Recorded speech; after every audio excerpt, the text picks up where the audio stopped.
What sacrifices are we willing to make for the gospel of Jesus Christ?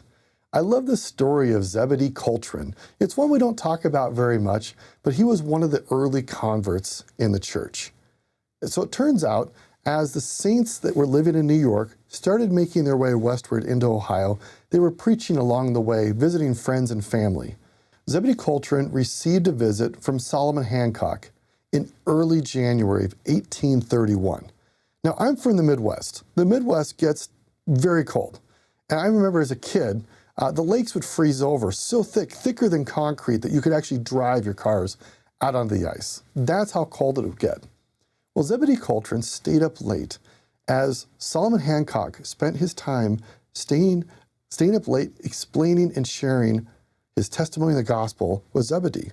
Around 1 o'clock in the morning, Solomon fell asleep, and Zebedee Coltrane, he later recalled, stayed up very late at night pondering on the message that he had heard with his own ears of this beautiful message of the restoration of the gospel.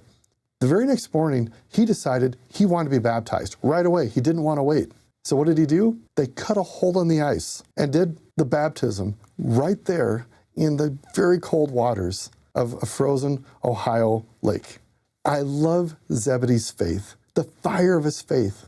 The warmth of the Spirit would not keep him back from getting into the cold water to be baptized immediately.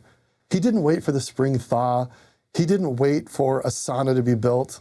He was so eager. He basically stayed up the entire night and waited for the sunrise so he could cut a hole in the ice and get himself baptized into God's kingdom. I hope that wherever any one of us are, that we also be willing to act immediately on the Spirit that we feel prompted in our hearts, that we act on those impressions and share light and love, or that we act to do something that God has invited us to do, that we too can feel the burning sensation of the Spirit. And even if the invitation might require something uncomfortable, that we're willing to take the action and to go forward and to know that by so doing, God will open the path for us, that we will be blessed, and that we will find peace and salvation in His kingdom.